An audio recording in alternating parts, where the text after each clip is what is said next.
ಅರೆ ಕಡಿಮೆ ಹಾಕು ಆದ್ರೆ ಅಸಲಿ ಹಾಕು. MDH ಕಾಶ್ಮೀರಿ ಕೆಂಪು ಮೆಣಸಿನ ಪೌಡರ್. MDH. ಗಣೇಶ ಮೆರವಣಿಗೆಯ ವೇಳೆ ಕಲ್ಲು ತೂರಿದ ಗಲಾಟೆಯಿಂದ ಇಡೀ ಮದ್ದೂರು ಬೂದಿ ಮುಚ್ಚಿದ ಕೆಂಡದಂತಿತ್ತು. ಆದ್ರಿವತ್ತು ಇಡೀ ಮದ್ದೂರೇ ಕೇಸರಿಮಯವಾಗಿದೆ. ಅದ್ಧೂರಿ ಸಾಮೂಹಿಕ ಗಣೇಶ ವಿಸರ್ಜನಾ ಮೆರವಣಿಗೆಯ ಮೂಲಕ ಕೇಸರಿ ಕಲಿಗಳು ಅಬ್ಬರಿಸಿದ್ರು. ಕಾರ್ಯಕರ್ತರು ಮಾತ್ರವಲ್ಲ, ಬಿಜೆಪಿ ನಾಯಕರು ಕೂಡ ಕುಣಿದು ಕುಪ್ಪಳಿಸಿದ್ರು. ಕಲ್ಲು ತೂರಿದ ಕಿಡಿಗೇಡಿಗಳಿಗೆ ಖಡಕ್ ಎಚ್ಚರಿಕೆ ಕೊಟ್ಟರು.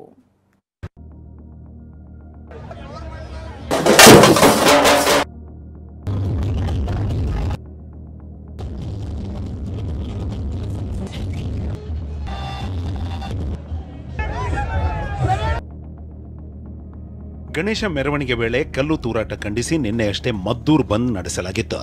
ಇವತ್ತು ಬಿಜೆಪಿ ನಿಯೋಗ ಮದ್ದೂರಿಗೆ ಭೇಟಿ ನೀಡಿದ್ದು, ವಿಧಾನಸಭಾ ವಿಪಕ್ಷ ನಾಯಕ ಆರ್ ಅಶೋಕ್, ಬಿಜೆಪಿ ರಾಜ್ಯಾಧ್ಯಕ್ಷ ವಿಜಯೇಂದ್ರ ನೇತೃತ್ವದಲ್ಲಿ ಬಿಜೆಪಿಯ ಘಟಾನುಘಟಿಗಳು ರಣಕಹಳೆ ಮೊಳಗಿಸಿದ್ದಾರೆ.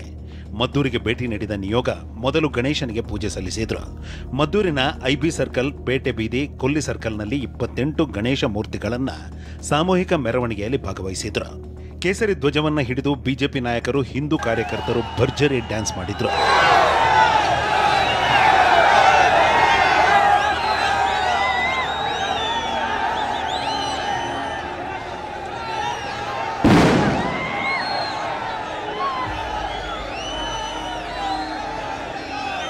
ಮದ್ದೂರಿನಾದ್ಯಂತ ಪೊಲೀಸರು ಹೈ ಅಲರ್ಟ್ ಆಗಿದ್ರು.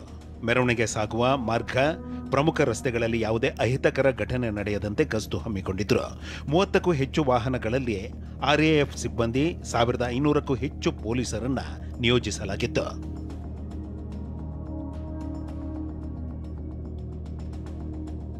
ಮದ್ದೂರಿನ ಐಬಿಯಲ್ಲಿ ಸಭೆ ನಡೆಸಿದ ಬಿಜೆಪಿ ನಾಯಕರು ಜಿಲ್ಲಾಧಿಕಾರಿ ಎಸ್ಪಿಯನ್ನ ಕರೆಸಿ ಮಾಹಿತಿ ಸಂಗ್ರಹಿಸಿದ್ರು.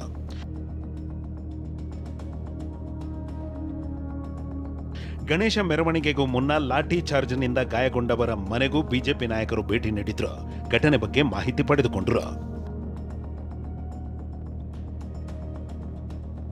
ಇನ್ನು ಬಿಜೆಪಿಯ ಸತ್ಯಶೋಧನಾ ಸಮಿತಿ ಕೂಡ ಮದ್ದೂರಿಗೆ ಭೇಟಿ ನೀಡಿತ್ತು.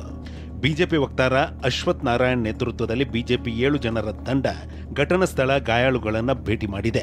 ನಿವೃತ್ತ IPS ಅಧಿಕಾರಿ ಭಾಸ್ಕರ್ ರಾವ್, ಮಹಿಳಾ ಮೋರ್ಚಾ ರಾಜ್ಯಾಧ್ಯಕ್ಷೆ ಮಂಜುಳಾ, ವೆಂಕಟೇಶ್ ದೊಡ್ಡೇರಿ, ವಿಜಯ ಪ್ರಸಾದ್, ಸ್ವಾಮಿಗೌಡ, ಇಂದ್ರೇಶ್ ಸತ್ಯಶೋಧನಾ ಸಮಿತಿಯಲ್ಲಿದ್ದು ಪರಿಶೀಲನೆ ನಡೆಸಿದ್ದಾರೆ. ಮಂಡ್ಯದ ಮದ್ದೂರಿನಲ್ಲಿ ಕಲ್ಲು ತೂರಾಟ ನಡೆಸಿರೋರ ವಿರುದ್ಧ ಗೂಂಡಾ ಕಾಯ್ದೆ ಹಾಕಿ ಅಂತ ಬಿಜೆಪಿ ಬೆಂಕಿಯುಂಡೆ ಉಗುಳಿದೆ. ಇವ್ರಿಗೇನಾದ್ರೂ ಸ್ವಲ್ಪನಾದ್ರೂ ಕೂಡ ಮಾನ ಮರ್ಯಾದೆ ಸರ್ಕಾರಕ್ಕಿದ್ರೆ, ಯಾರಿವತ್ತು ದೇಶದ್ರೋಹಿಗಳಲ್ಲಿ ಮಸೀದಿ ಒಳಗೆ ಕಲ್ಲು ಶೇಖರಣೆ ಮಾಡ್ಕೊಂಡು ಕಲ್ಲು ಬಿಸಾಕ್ತಕ್ಕಂತ ಕೆಲಸ ಮಾಡಿದ್ದಾರೆ, ಗುಂಡಾ ವರ್ತನೆ ಯಾರು ಪ್ರಾರಂಭ ಮಾಡಿದ್ದಾರೆ, ಅವ್ರ ವಿರುದ್ಧ ಗುಂಡಾ ಕಾಯ್ದೆಯನ್ನ ಹಾಕ್ಬಿಟ್ಟು ಅವ್ರನ್ನ ಒಳಗೆ ಹಾಕ್ಲಿ. ವರ್ಷ ಪೂರ್ತಿ ಮಸೀದಿಯಲ್ಲಿ ಅವ್ರು ಬಾಯಿ ಬಡ್ಕೊಂತಾರೆ, ನಾವೇನು ತಕರಾರು ಮಾಡಲ್ಲ. ಆದ್ರೆ ಒಂದು ದಿನ ಗಣೇಶನ ಹಬ್ಬ ವರ್ಷಕ್ಕೊಂದಿನ ಬಂದು DJ ಹಾಕೊಂಡು ಮೈಕ್ ಹಾಕಿದ್ರೆ ಇವ್ರಿಗೆ ಉರಿ.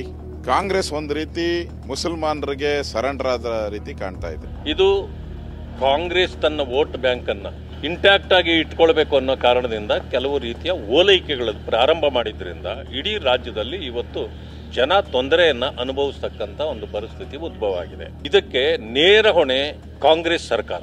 ಈ MLA ಊರಿನಲ್ಲಿ ಇಲ್ಲ, ಸರ್ಕಾರ ಬದುಕಿದ್ಯಾ ಸತ್ತಿಲ್ವಾ ಅಂತ ಕೇಳ್ತೀವಿ. ಸರ್ಕಾರ ಬದುಕಿದ್ಯಾ ಇಲ್ವಾ ಸತ್ತಿದ್ಯಾ? ಆಡಳಿತ ಮಾಡೋನ್ MLA ಮಾಡ್ತಾನ? ಸರ್ಕಾರ ಮಾಡೋದು? ಸರ್ಕಾರ ಸತ್ತೋಗಿದೆಯಲ್ಲಿ?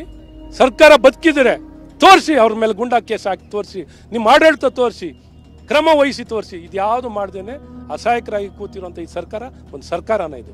ಸರ್ಕಾರದ ವಿರುದ್ಧ ಕೆಂಡ ಕಾರಿರೋ ಬಿಜೆಪಿ ನಾಯಕರಿಗೆ DCM DK ಕೌಂಟರ್ ಕೊಟ್ಟಿದ್ದು ಬೆಂಕಿ ಹಚ್ಚೋದೆ ಬಿಜೆಪಿಯವರ ಕೆಲಸ ಎಂದಿದ್ದಾರೆ. ಅವ್ರಿಗೇನು ಬೇರೆ ಕೆಲಸ ಇಲ್ಲ, ಬರೀ ರಾಜಕಾರಣ ಮಾಡೋದೇ ಕೆಲಸ, ಜನ ಭಾಗ ಮಾಡೋದೇ ಬೇಡ ಕೆಲಸ, ಬರೀ ಬೆಂಕಿ ಇಕ್ಕದೇ ಕೆಲಸ. ಅವ್ರ ಕುಮ್ಮಕ್ಕಿಂದ ಅಶೋಕ್ ಅಲ್ಲಿಯ ಸ್ಥಳೀಯ ನಾಯಕರು ಬಿಜೆಪಿ ಜನತಾದಳದ ಕುಮ್ಮಕ್ಕಿನಿಂದ ಆಗ್ತಾ ಇರೋದು, ಜನರಿಂದ ಅಲ್ಲ.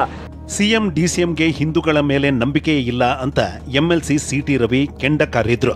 ಇಸ್ಲಾಂ ಮಾನಸಿಕತೆ ಅದು ಇಂಟಾಲರೆನ್ಸ್ನೇ ಒಡಲೊಳಗೆ ಇಟ್ಕೊಂಡಿರೋದು.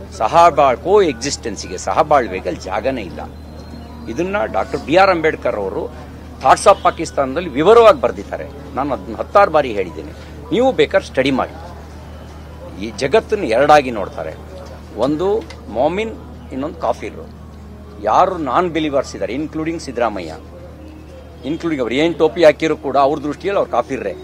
ಡಿ ಕೆ ಶಿವಕುಮಾರ್ ಏನು ಬ್ರದರ್ಸ್ ಅಂದ್ರೂ ಅವ್ರ ದೃಷ್ಟಿಯಲ್ಲಿ ಕಾಫಿರ್ರೆ. ಹಾಗಾಗಿ ಈ ಕೋ ಎಕ್ಸಿಸ್ಟೆನ್ಸಿಗೆ ಜಾಗ ಇಲ್ಲದೆ ಇರುವ ಥಾಟ್ಸ್ ವಾತಾವರಣ ಅದಕ್ಕೆ ಪೂರಕವಾದಾಗ ಹೊರಗಡೆ ಬರುತ್ತೆ. ಇವೆಲ್ಲದರ ನಡುವೆ ಮತ್ತೆ 3 ಆರೋಪಿಗಳನ್ನು ಪೊಲೀಸರು ಗುರುತಿಸಿದ್ದಾರೆ. ಮದ್ದೂರು ಗಲಾಟೆ ಆರೋಪಿಗಳ ಸಂಖ್ಯೆ 29ಕ್ಕೇರಿದೆ. ಸದ್ಯ 22 ಆರೋಪಿಗಳನ್ನ ಪೊಲೀಸರು ಬಂಧಿಸಿದ್ದು, ಉಳಿದ 7 ಆರೋಪಿಗಳಿಗಾಗಿ ಶೋಧ ನಡೆಸುತ್ತಿದ್ದಾರೆ. ದಿಲೀಪ್ ಜೊತೆ ಕಿರಣ್ ಹಣಿಯಡ್ಕ, TV9 ಮಂಡ್ಯ. MDH ನ ಕಿಚನ್ ಕಿಂಗ್ ಕಿಚನ್ ಅಲ್ಲಿದ್ರೆ ನಾವು ಎಲ್ಲವನ್ನು ಮಾಡಬಹುದು. ಬೆಂಗನ್ ಕ ಬರ್ತಾ, ಆಲೂ ಗೋಬಿ, ಭಿಂಡಿ ಮಸಾಲಾ, ಇನ್ನೂ ಬಹಳಷ್ಟು. MDH